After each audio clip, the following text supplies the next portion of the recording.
Pergunta. Há os que afirmam que as vossas mensagens são destituídas de qualquer proveito, outros há que veem nelas uma associação de ideias do médium, ou seja, puro animismo. Que podeis nos esclarecer?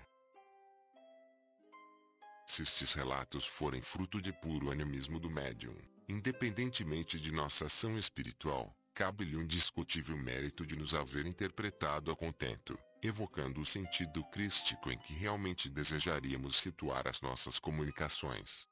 Quanto ao sentido proveitoso, depende, naturalmente, do próprio leitor, a quem cumpre tirar as ilações construtivas ou rejeitar as afirmações que supõem perniciosas.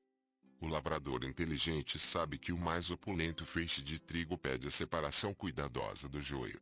Recordamos, a propósito, aquele sentimento elevado que Jesus revelou diante do cão putrefato, ante a repugnância dos apóstolos, quando enalteceu a brancura dos dentes do animal e os comparou a pérolas preciosas.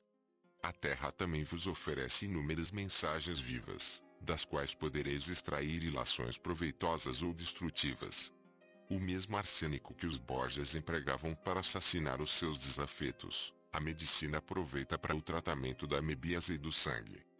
A cicuta, que mata, cura as convulsões rebeldes quando aplicada em doses homeopáticas. O escalpelo do homicida, nas mãos do cirurgião, é instrumento que prolonga a vida.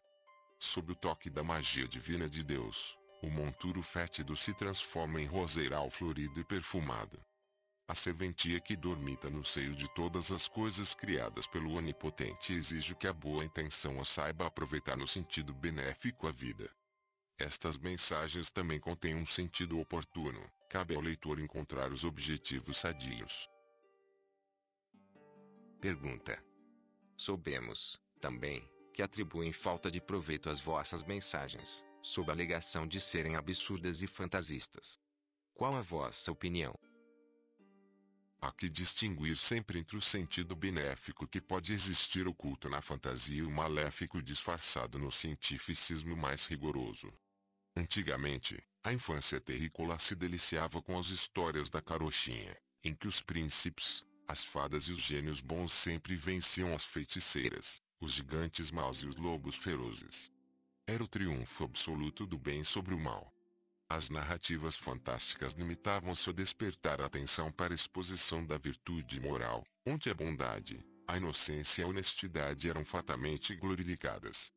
As vovós reinavam, absolutas, nos velhos lares, narrando ao pé do fogo as fantasias que davam sublime direção espiritual ao subconsciente das crianças.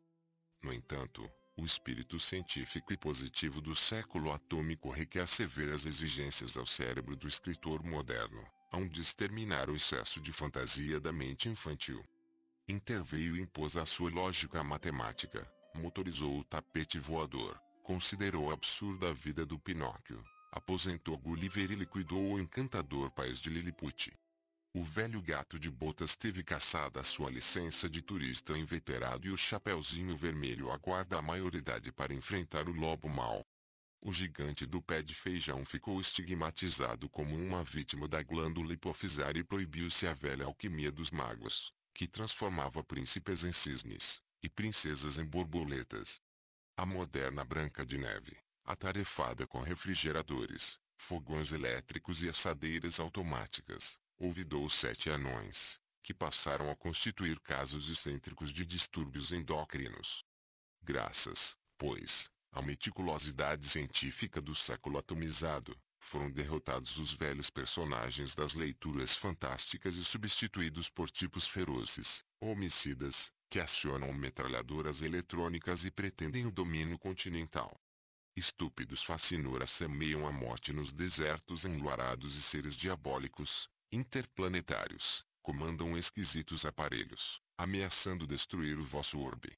O príncipe gentil, respeitoso, foi modernizado no herói de Trabuco à cinta, chapéu de aba larga, a fazer o farta distribuição de murros. O fascínio moderno é devido à sua brutalidade física e à sua impiedade contra os adversários vencidos. A fada que distribuiu o pólen dourado das alegrias infantis transformou-se na mulher sem alma, despudorada, viciada com os corrosivos elegantes e sofisticadas banalidades feceninas. Os gnomos inocentes, da natureza festiva, fugiram diante dos terríveis auxiliares do herói moderno, que são desonestos e semeiam intrigas e ciladas traiçoeiras. Na antiga fantasia infantil, o príncipe generoso e leal ressuscitava Branca de Neve com um beijo de amor puro, e a feiticeira vingativa, símbolo da maldade humana, sumia-se nas furnas dos abismos sem fim. A perversidade e a mistificação eram incondicionalmente justiçadas pelo poder do bem, a ternura exaltada e o amor glorificado. Na literatura moderna, científica, o galã, como prova de masculinidade, é vítima de histerismo e esbofeteia sua amada. O delinquente, quando é punido pela justiça, já não compensa o cortejo de crimes que praticou e de vítimas que causou. A fantasia, quando firmada no sentido do bem e da bondade, exalta as virtudes adormecidas nas criaturas, em lugar de afrouxar os ditames da moral do espírito, estimula a fraternidade e a mansuetude, predispondo o homem ao culto superior. No entanto, o cientificismo da bomba atômica criou as mais bárbaras e dantescas cenas de morte. Aqui, parturientes derretiam-se com o filho, na hora de dá-lo à luz; ali, velhinhos fatigados, na contemplação da natureza, convertiam-se em poças sangrentas, nos bancos das praças públicas. Acolá, bandos de crianças transfiguravam-se em pastas albuminoides, alhures; criaturas em retorno aos seus lares deslocavam as carnes diante dos seus familiares. No fragor infernal do impacto homicida, fundiam-se a carne do sacerdote e a da criança, no batismo.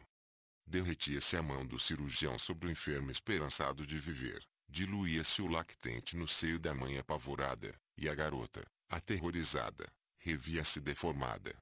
Cérebros geniais puderam calcular a temperatura máxima que desencadearam essas aplicações científicas subordinadas à matemática dos cálculos nucleares. No entanto, para os 140.000 japoneses que se derreteram no fogo apavorante da explosão atômica, seriam incondicionalmente melhores todos os contos fantásticos dos mundos de fadas, do que o cientificismo que lhes acarretou morte tão horrorosa.